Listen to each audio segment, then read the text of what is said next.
بسم الله الرحمن الرحيم. السلام عليكم ورحمة الله وبركاته. إن الحمد لله نحمده ونستعينه ونستغفره ونعوذ بالله من شرور أنفسنا ومن سيئات أعمالنا. من يهده الله فلا مضل له ومن يضلل فلا هادي له. أشهد أن لا إله إلا الله وأشهد أن محمدا عبده ورسوله. أما بعد.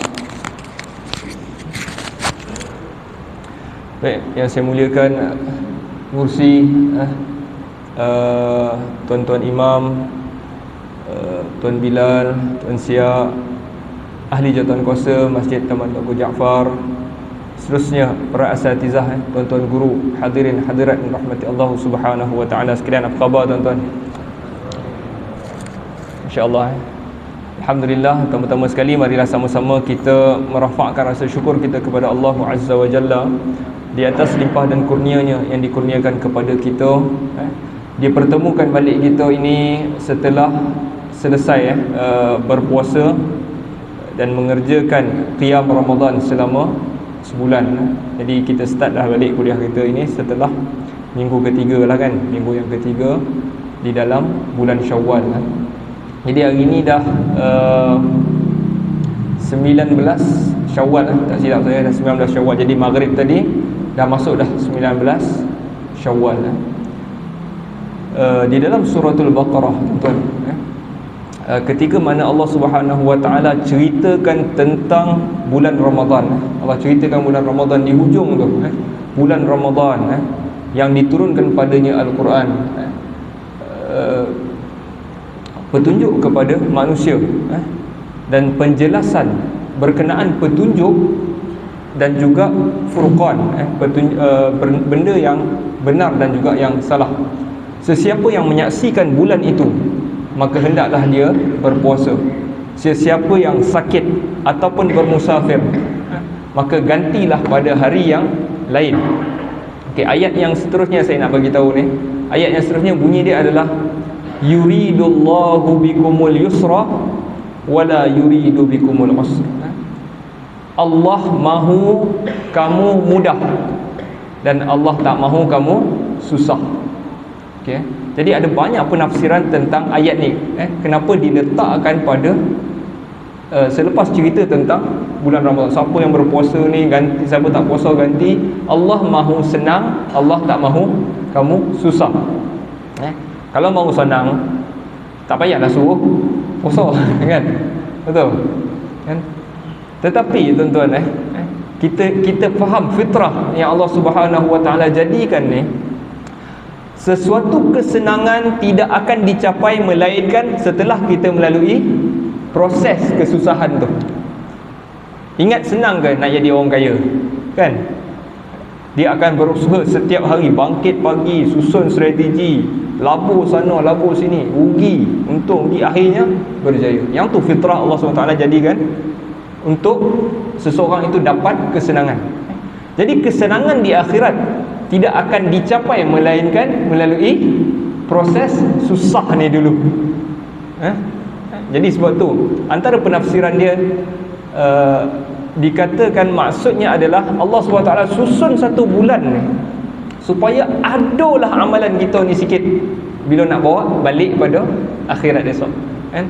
Kalau tak adalah bulan Ramadan ni, nescaya kadang-kadang saya tak ada apa yang saya bawa kepada Allah Ta'ala, tak ada apa kalau tak kerana Ramadan. Jadi itu antara maksud yuridullahu bikumul yusra, Allah mahu kamu senang kan. Senang tu bila sana senang. Allah mahu, Allah tidak mahu kamu susah esok di sana. Walitukmilul iddata, dan supaya kamu mencukupkan bilangan hari. Walitukabbirullaha ala ma hadakum, dan supaya kamu membesarkan Allah di atas petunjuknya yang diberikan kepada kamu, iaitu melalui Al-Quran. Wala'allakum tashkurun, dan supaya dengan itu kamu nanti menjadi orang yang bersyukur kan. Kadang-kadang kita kena rasa bersyukur kepada Allah SWT bagi kita peluang untuk jalani bulan Ramadan. Baik, lepas tu keluar kita daripada bulan Ramadan, masuklah dalam bulan Syawal kan. Jadi ada beberapa jenis yang keluar kan. Ada jenis yang berlalulah sudah Ramadan kan, dia pun okey, cukuplah tu kan, cukup-cukuplah Ramadan ni, puasa pun naik malam kena tarawih, cukuplah. Dia pun nyanyilah lagu tu, gembira keluarnya. Ada yang macam tu kan. Dan ada pula jenis yang kedua, iaitu yang rasa masa dia dah tak banyak, bilalah lagi nak dapat suatu bulan yang Allah Ta'ala ganda-gandakan pahalanya banyak kan. Jadi untuk orang yang kedua ni, yang rasa macam masa dia ni dah tak ada ni kan. Jangan yang tu yang muda-muda pun belum tentu lagi kan, masa dah tak ada kan. Mungkin ada orang yang macam tu. Jadi antara rahmat Allah Subhanahu Wa Ta'ala dan kelebihannya, Allah berikan kelebihan itu pada bulan Syawal juga. Allah bagi pada bulan benda yang sama pahala dia kalau kita buat pada bulan Syawal. Pahala dia macam bulan Ramadan. Apa dia tuan-tuan? Puasa 6. Puasa 6 pahala dia sama macam puasa kita pada bulan Ramadan. Sebab tu dalam hadis yang diriwayatkan Ibnu Majah dengan sanad yang sahih, Nabi SAW bersabda, "Man sama sittata ayyamin ba'dal fitri kana kasanah okay. Sesiapa yang berpuasa 6 hari selepas fitri, iaitu pada selepas fitri itu pada hari raya pertama, okay. Lalu puasanya itu seperti kana tamamus sanah, kana tamamud dahr, atau kama qala, adalah puasa dia tu yang 6 itu melengkapkan setahun. Siapa yang puasa 6 hari selepas daripada raya fitri, puasanya itu melengkapkan setahun. Kana tamamus sanah, melengkapkan setahun. Baik, daripada hadis ni para ulama faham puasa 6 hari. Lepas tu Nabi SAW lepas dia baca hadis tu, disebut hadis tu, dia quote ayat di dalam surah Al-An'am, man jaa bil hasanati falahu asyru amsalihah. Barang siapa yang mendatangkan satu kebaikan, siapa yang buat satu kebaikan, maka baginya 10 kali ganda. Okey. Jadi daripada hadis ni yang saya baca ni tadi, ulama faham sehari kita puasa di dalam bulan Ramadan, gandaannya berapa? 10. Jadi kalau kita puasa sehari macam 10 hari. Jadi kalau puasa 3 hari dalam bulan Ramadan, pahalanya macam 30 hari. Maknanya 3 hari macam sebulan puasa. 3 hari sebulan, 3 hari. Jadi kita puasa dalam bulan Ramadan lebih kurang 30 hari lah. Walaupun hari tu 29 kan. 29 ni pun takajud raya, takajud kan. Bila tengok gambar baju sama je kan. Tak adalah takajud warna dah. Kalau takajud baju pun tak siap kan. Takajud warna lah tu kan. Okey, 30 hari kan, lebih kurang. Jadi puasa kita 30 hari tu macam 300 hari lah maksudnya. 30 hari tu jadi 300 hari sama dengan 10 bulan. Jadi siapa yang puasa 6 hari di dalam bulan Syawal, maka 6 hari itu macam 60 hari. Jadi untuk orang-orang ini, orang yang merindukan bulan Ramadan, manalah aku nak cari lagi pahala macam bulan Ramadan, berpuasalah pada 6 hari dalam bulan Syawal. Jadi tuan-tuan, saya pesan ni untuk saya dan juga tuan-tuan lah. Tuan-tuan pun saya rasa dah ramai yang dah settle lah kot kan. Jadi siapa yang rasa dia nak dapat pahala, itulah antara kelebihan yang Allah SWT kurniakan Syawal ini. Dan Syawal ni satu lagi, dia adalah satu bulan yang boleh puasa bila-bila sahaja kan. Ada orang kata tak boleh puasa kerana Jumaat, tak boleh puasa. Tapi kalau kita puasa 6, tak ada masalah, puasa. Sebab kita niat tu bukan puasa Jumaat. Kalau Jumaat dia kena sekali kan, tak payah kan. Maksudnya kita puasa tu bukan sebab Jumaat, kita puasa sebab puasa 6. Jadi mana-mana hari kita nak puasa, kita boleh puasa. Jadi tuan-tuan, daripada cerita yang saya cerita tadi, satu hari macam 10 hari. Jadi kalau kita puasa 36 hari sama dengan 300 60 hari. Sebab dalam Islam sebulan ada berapa hari? 29 atau 30 hari itu ya. Kalau tak nampak anak bulan 30 hari. Kalau nampak anak bulan 29 hari. Jadi katakanlah semua tak nampak anak bulan 30, jadilah 360. Berdasarkan idea ini, sebab tu sebahagian ulama dia tak setuju gabung puasa. Disebabkan 1 hari sampai 10 hari kan, boleh tak gabung puasa kan?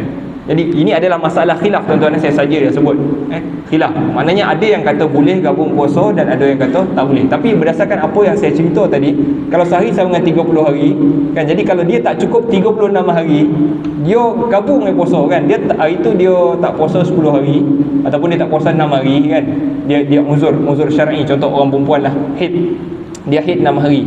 Lepas tu dia gabung je, tak cukup 36 hari kan. Jadi ada sebagian ulama berdasarkan benda ni, berdasarkan hadis yang saya sebutkan tadi, mereka tidak bersetuju untuk mengatakan boleh gabung puasa. Dan bagi saya itu pendapat yang nampak lebih tepat lah. Tapi boleh tak gabung? Ada ulama yang kata boleh. Apa hujah mereka kata boleh gabung? Mereka kiaskan macam orang masuk masjid kena solat tahiyatul masjid. Orang yang masuk masjid dia kena solat tahiyatul masjid, tapi dia masuk tu dah azan. Dah azan. Jadi dia solat sunat rawatib, dia solat sunat sebelum qabliyah, dia solat sunat qabliyah. Jadi tahiyatul masjid itu tertunai. Jadi dia hujah macam tu. Dia hujah macam tu. So tak payah, dia dah tak payah bangkit pula tahiyatul masjid, tak payah. Tertunailah tahiyatul masjid dia. Jadi itu qiyas ulama untuk puasa, niat puasa gabung. Jadi saya tak nampak itu hujah. Mungkin kalau kita nak pilih tu, kita berdasarkan apa yang kita belajar lah kan. Mungkin kita nilailah sendiri mana yang lebih. Tuan-tuan dan dirahmati Allah Subhanahu Wa Taala. Jadi itulah kot mukadimah untuk bulan Syawal ni tuan-tuan. Jadi hari ni kita nak masuk terus kepada bab yang seterusnya di dalam kitab Hisnul Muslim. Kita kini berada pada bab yang ke-26, doa yang ke-26. Tajuk yang ke-26 lah, doa'u salatil istikharah. Doa'u salatil istikharah. Doa salat istikharah. Baik. Jadi yang pertama sekali, apa itu istikharah? Tuan-tuan, istikharah tu apa? Istikharah tu datang daripada perkataan khara. Khara itu pilih.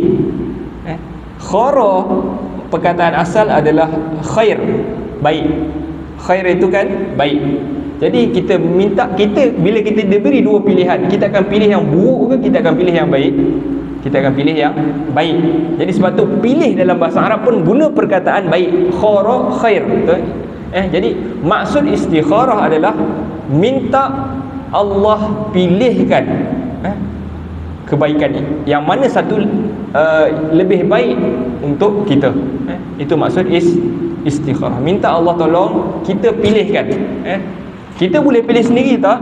Kita boleh pilih sendiri. Tapi istikharah, kita minta Allah tolong kita pilihkan mana satu yang lebih baik. Okey, itu maksud istikharah. Jadi hadis ni diriwayatkan oleh Al-Imam Al-Bukhari di dalam sahihnya. Qala Jabir bin Abdullah radhiyallahu anhuma. Jabir berkata, Jabir bin Abdullah radhiyallahu anhu berkata, kana Rasulullah sallallahu alaihi wasallam, bahawa Rasulullah sallallahu alaihi wasallam, ni yang siapa ada kitab Musnad 52 tuan-tuan, bahawa Rasulullah sallallahu alaihi wasallam yuallimuna, mengajarkan kami al-istikharah. Al-istikharah fil umuri kulliha, pada urusan seluruhnya. Okey, jadi perkara yang pertama sekali, Jabir kata Rasulullah sallallahu alaihi wasallam ajarkan kami untuk beristikharah dalam semua perkara. Okey. Jadi sebelum saya sambung ni, yang pertama sekali saya nak bagi tahulah kenapa kita nak istikharah. Kenapa nak kena solat istikharah tuan-tuan? Okey, jadi bila kita istikharah, kita recognize, kita kenal, kita bagi tahu kepada Tuhan bahawa kita ini lemah. Yang itu pertama. Dan sedikitnya ilmu kita. Kadang-kadang ada orang tu dia confident, berdasarkan analisis saya rasa yang ni yang lebih tepat. Adakah betul? Kadang-kadang kebanyakan masa pun tak betul. Jadi kita minta, sebab Allah itu lebih tahu masa depan. Okey, yang pertama, kenapa kita akan istikharah? Kita nak bagi tahu kita lemah, kita tak ada pengetahuan sangat pun. Okey, yang kedua, lalu kita minta Allah Subhanahu Wa Taala tolong kita kerana ilmunya muhit, menyeluruh. Allah tahu banyak benda. Kadang-kadang kita rasa bila buat satu benda tu kita lopeh satu perkara, tapi belakang-belakang tu belum tentu. Sebab tu kita minta Allah sebab Allah ilmunya muhit, menyeluruh.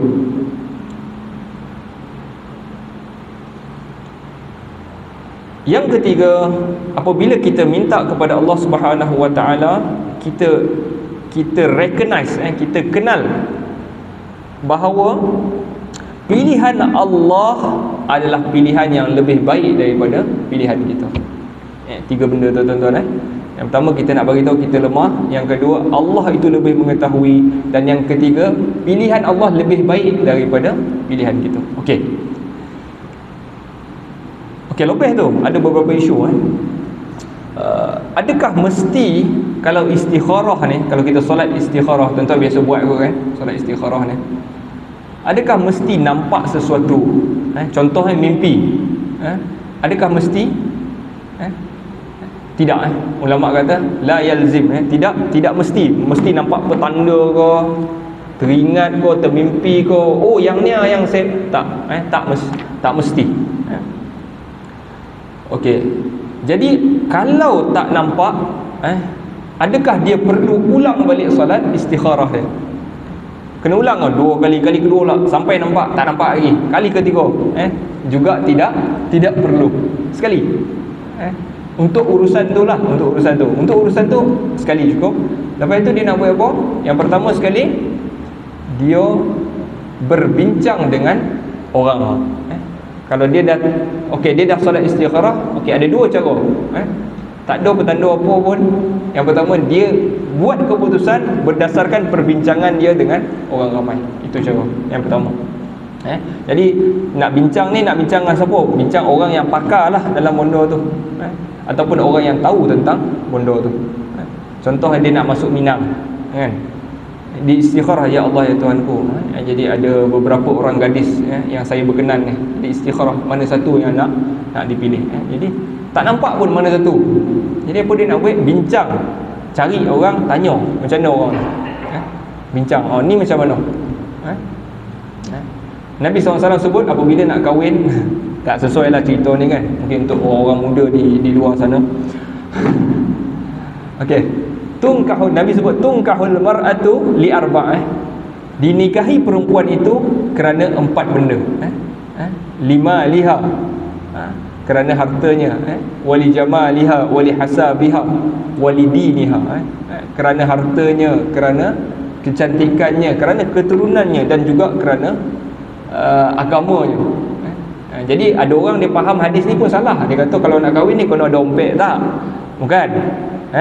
Nabi kata biasanya perempuan itu dikahwini oleh ompek perkara ni, sebab duit sebab cantik, sebab keturunan Lalu Nabi bagi tahu apa? Fasfar bi dzatid din. Maka pilihlah yang beragama. Taribat syadak. Untung kau. Jadi kita punya risikan-risikan ni, kita dah istikharah nak pilih mana satu, kita tanya dia, yang mana bagus agama macam itulah cara kita selepas istikharah tu. Okay. Yang kedua, kita mungkin tak ada sumber nak tanya, kita solat istikharah dan kita doa. Lepas kita doa tu, kita minta Allah beri kita petunjuk. Jadi kita mungkin tak payahlah nak ada petanda, kita pilih je. Tapi selepas istikharah baru kita pilih. Jangan kita dah pilih dulu kan, kita dah hati yang ni lah, tapi buat istikharah yang tu bukan maksud istikharah di sini Istikharah ni maksudnya sebelum kita buat apa-apa, sebelum sampai pun azam kita tu, kita minta dengan Allah. Jangan kita dah confident yang ni adalah istikharah lah, tapi hati memang nak pilih ni. Yang tu bukan maksud istikharah. Sebab kita dah buat keputusan dulu. Okey. Jadi dalam benda apa kita nak istikharah? Okey, yang pertama sekali kita boleh istikharah di dalam perkara-perkara yang harus. Benda-benda yang harus. Contoh di antaranya al-bai' wa syira', jual dan beli. Contohnya kita ni ada sesuatu ada apa, kita belerang, contoh belerang belerang. Kita nak jual belerang. Tapi kalau kita rasa kalau kita jual dekat dia ni buat senjata api ni kan, bunuh orang pula, contoh jadi kita boleh istikharah boleh tak jual. Iaitu benda-benda yang harus jual beli. Nak masuk dalam perniagaan, nak masuk dalam pekerjaan, ataupun nak bermusafir ke tak nak bermusafir ke kadang-kadang kita confuse nak raya ni nak raya, nak pergi ke tidak, nak pergi tapi kok ada orang datang kok macam mana, kita istikharah. Itu antara benda-benda yang harus kita boleh istikharah. Seterusnya, apa lagi benda yang boleh kita istikharah? Kita juga boleh istikharah terhadap perkara-perkara yang sunat, seperti perkara-perkara sunat, dan juga perkara-perkara yang wajib. Contohnya kahwin tadi saya sebut. Kahwin ada orang sunat dan ada orang yang dah wajib kahwin. Wajib kahwin, sebab kalau dia tak kahwin dia mungkin akan buat maksiat. Jadi tapi nak kahwin tu, sebab dia dah kahwin ni, dia akan duduk lama jadi dia boleh istikharah.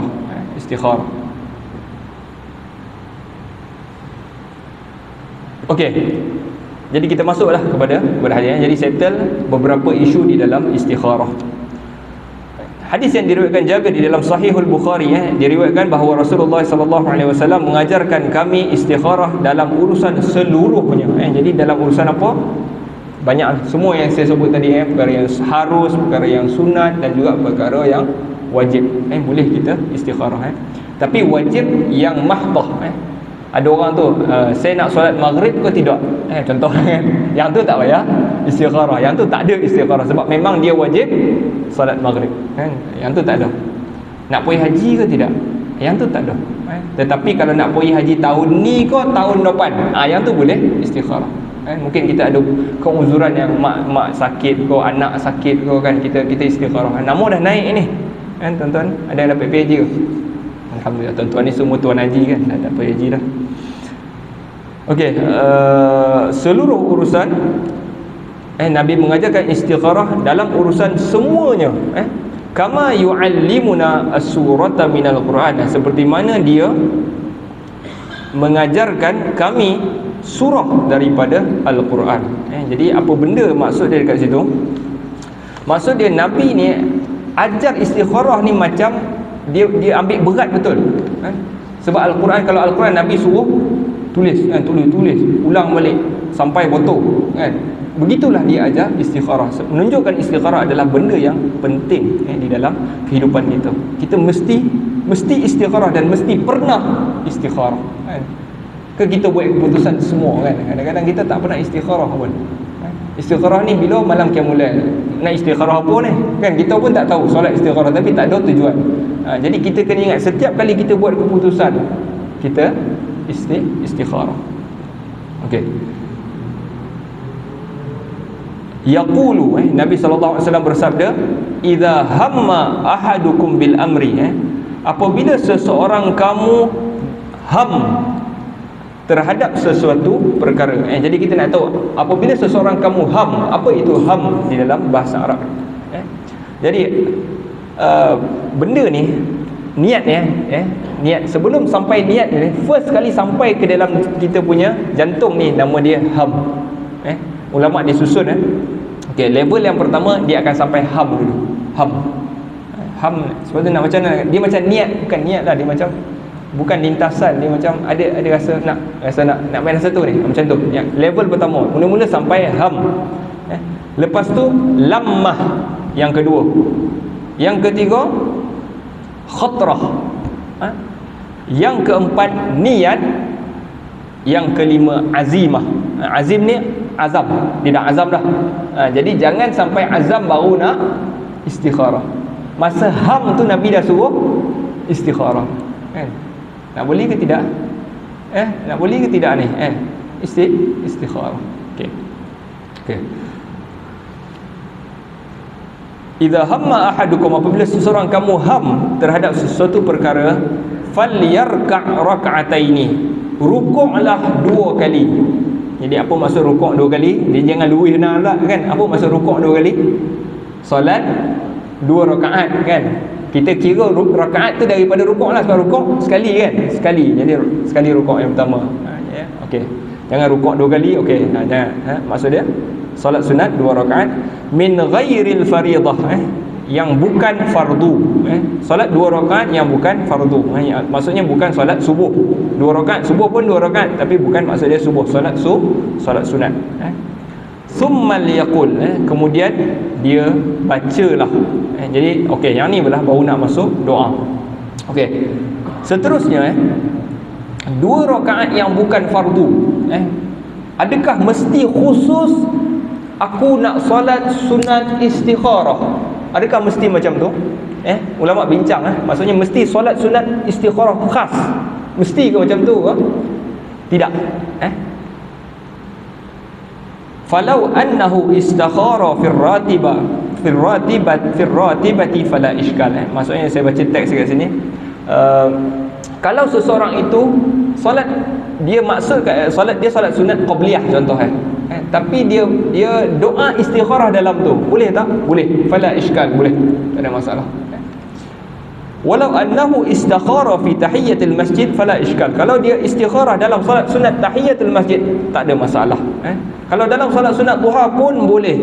Kalau dia solat 2 rakaat selepas wuduk pun boleh. Jadi tak ada masalah. Tak mesti khusus aku nak solat sunat istikharah, tak. Kalau kita 2 rakaat lepas isyak kan, ada bodoh nak fikir ni, nak boleh ni solat sunat tu, dan kita berdoa istikharah di dalam solat sunat tu pun tak ada masalah. Okey, seterusnya, isu yang seterusnya juga, kalau perempuan dia tak boleh nak istikharah. Perempuan punya uzur, uzur syar'i, iaitu datang haid contohnya, kan? Jadi haid ni dia nak buat, haid ni lama, 7 hari kadang-kadang 14 hari pun ada, jadi dia tak boleh nak istikharah. Apa dia nak buat? Kata ulama, dia berdoa menggunakan doa ini. Tak payahlah solat, tapi doa sahaja guna doa ini. Okey, kita nak masuk kepada doa. Apakah doa yang Nabi SAW ajarkan kepada kita? Nabi ajar, Allahumma inni astakhiruka bi'ilmik wa astaqdiruka biqudratik wa as'aluka min fadlikal azim fa innaka taqdir wa la aqdir wa ta'lam wa la a'lam wa anta 'allamul ghuyub.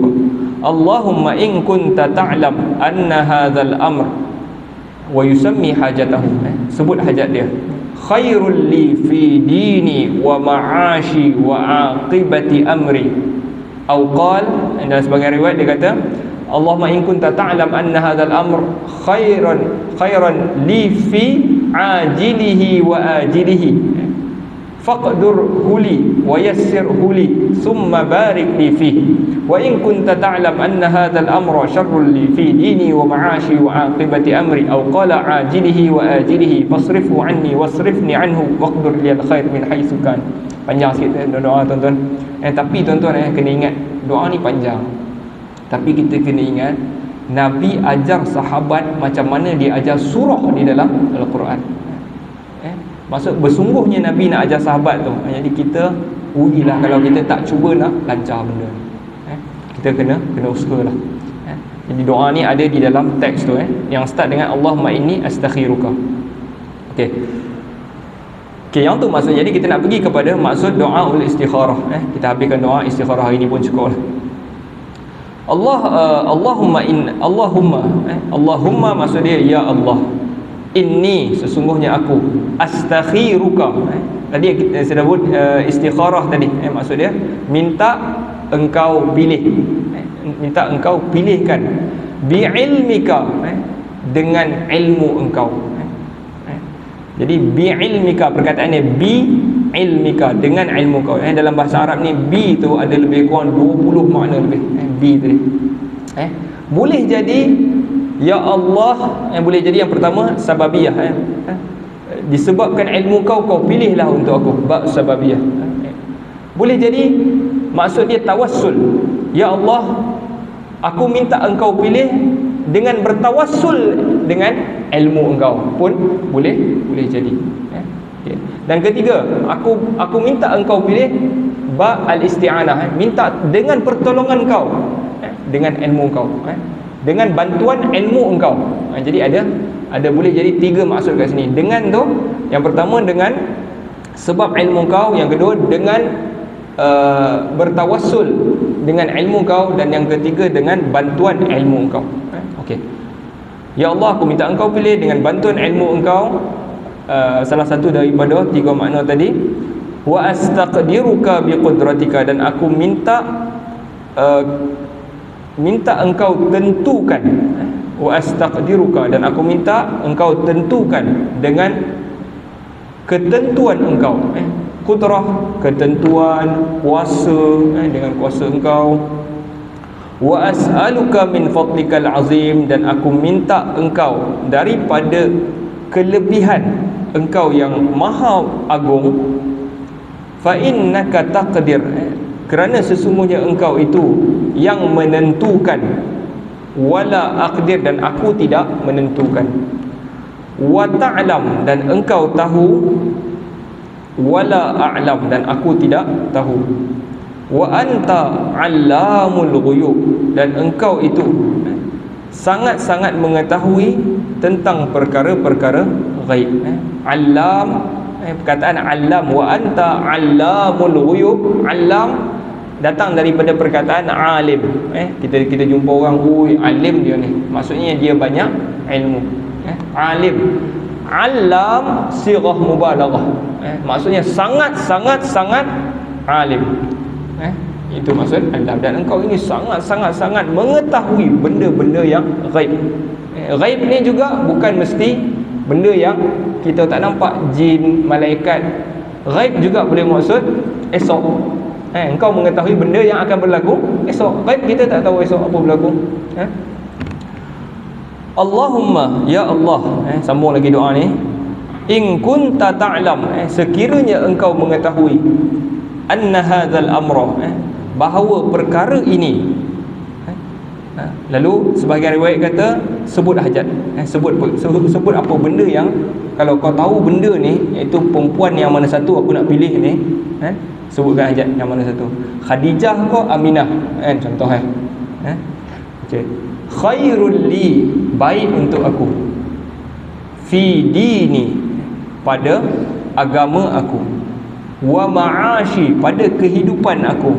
Wa aqibati amri, dan belakang urusan aku. Urusan aku yang kemudian nanti. Ataupun kita baca, ya Allah, jika engkau tahu urusan ini baik untuk aku, fi ajilihi wa ajilihi, dalam masa yang dekat dan juga kemudian. Dan ada dua lafaz lah. Satu, kalau kita kata, ya Allah, engkau, sekiranya engkau tahu benda ini baik untuk agama aku, kehidupan aku, dan urusan belakang esok.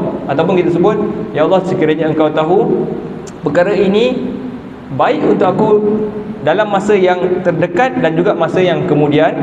Okey, itu dua riwayat tu.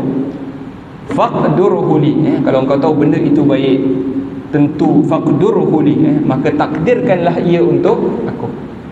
Faqdurhu li. Nampak tuan-tuan?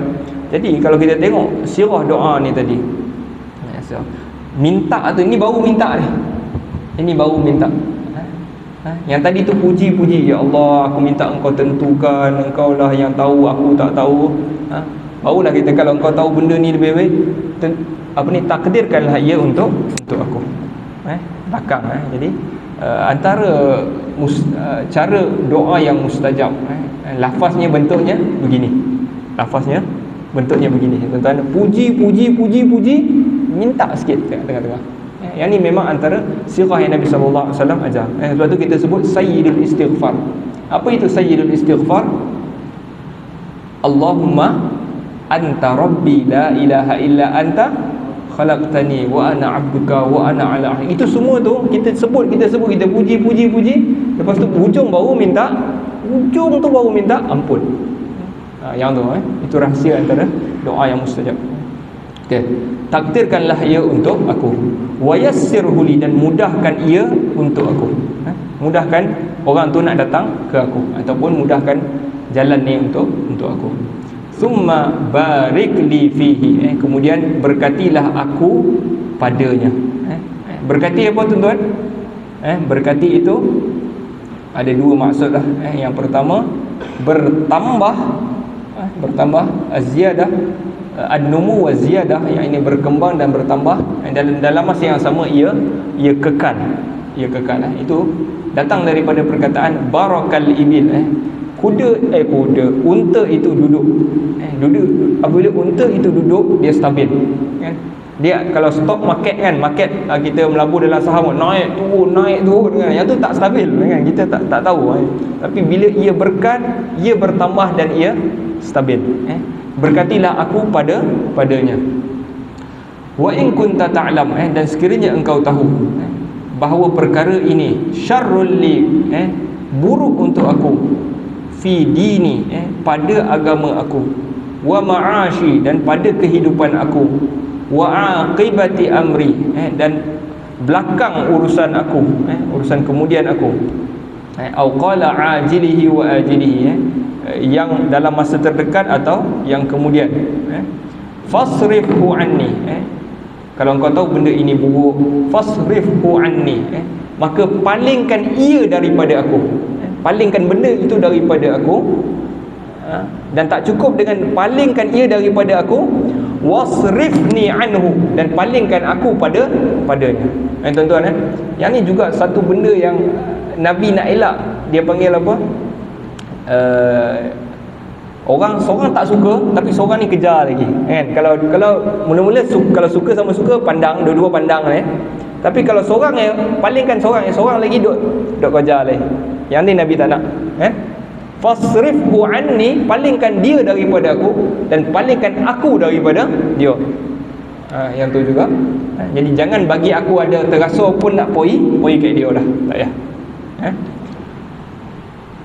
Waqdur liyal khair, dan takdirkanlah kebaikan untuk aku, haitsu kana, di mana sahaja ia. Summa ardini bihi, kemudian redakanlah aku dengannya. Redha ni maksud dia Allah Ta'ala suka. Jadi ada dua benda Allah Ta'ala ni, Allah izin dan redha. Izin belum tentu Allah redha. Kita kena tahu, Allah izin belum tentu Allah redha. Contoh anak kita 12 tahun, tingkatan 2. Abah nak kunci kereta, nak bawa kereta kita, kan? Contoh tingkatan 2 nak bawa kereta kita. Tak boleh dah. Lepas tu esok minta lagi, bah tolonglah. Lagi lama kita pun malas kan, ambil lah.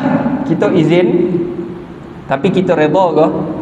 Kita tak redha lagi. Kita sebab somak mana kan, dia ni duk minta lah, Allah ni kalau mak ni mesti bagi kita, rasa somak kita bagi. Kita izin tapi kita belum tentu kita redha. Demikian. Dan kita minta Allah SWT apabila dah tentukan kita ataupun dah palingkan kita terhadap satu benda, dia redha dengan kita. Summa ardini bihi. Jadi yang tu antara doa al-istikharah. Kadang-kadang tuan-tuan kalau tak boleh nak lancar semua, lancarlah setengah dulu, kan? Lancarlah setengah. Yang ujung-ujung tu kita fahamlah, ya Allah, kalau dia baik, tentukan untuk aku. Yang bawah ni pula dia sambung, wa ma nadima man istakhara al-khaliq, dan pasti tidak menyesal sesiapa yang minta pencipta itu pilihkan. Tak ada orang yang akan menyesal kalau minta Allah pilihkan untuk dia. Tak ada orang yang akan menyesal. Wa syawara al-makhluqina wal-makhluqina al-mu'minina wa tathabbata fi amrihi, dan berbincang selepas dia istikharah dengan Allah Subhanahu Wa Taala, dia bincang pula dengan orang ramai kan, ataupun bukan orang ramai lah, benda tu urusan dia je. Jadi dia bincang dengan orang-orang yang tertentu ni kan, macam mana penulis ni kata orang yang buat macam ni pasti tidak akan menyesal. Faqad qala subhanahu Allah Subhanahu Wa Taala berfirman, wasyawirhum fil amr, dan berbincanglah dengan mereka terhadap sesuatu perkara. Fa iza azamta, dan apabila kamu berazam, fatawakkal 'ala Allah, lalu bertawakkallah kepada Allah Subhanahu Wa Taala. Jadi azam ni dia datang setelah kita istikharah, bincang, baru kita azam. Jangan kita azam dulu, lepas tu buat nak istikharah tapi hati dah tahu, lepas tu konon-konon tawakal. Tawakal tak apalah, tawakal tu memang kita dah decide, kita tawakal kepada Allah Subhanahu Wa Taala. Jadi wallahu taala alam tuan-tuan. Saya ingat tak nak sambung tajuk yang seterusnya. Kita bagi masalah. Dah masuk? 2 minit tak apalah. Tak payah sambunglah untuk tajuk yang seterusnya, takut lambat warna agang. Saya bukalah kalau ada soalan ke.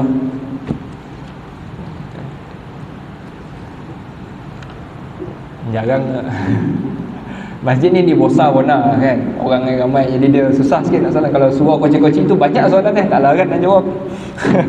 Apalah tuan-tuan Wallahu ta'ala alam. Jadi kita minta Allah Subhanahu Wa Ta'ala bantu kita dalam mentaatinya.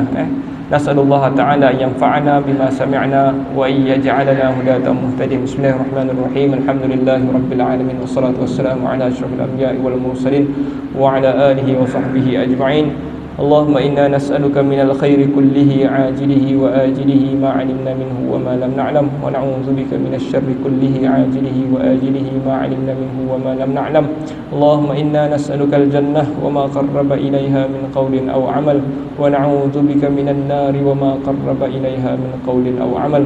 Rabbana la tuzigh qulubana ba'da idh hadaytana wa hab lana min ladunka rahmah innaka antal wahhab. Rabbana atina fid dunya hasanah wa fil akhirati hasanah wa qina adzaban nar. Sallallahu ala sayyidina Muhammad wa ala alihi wa sahbihi wa sallama walhamdulillahi rabbil alamin.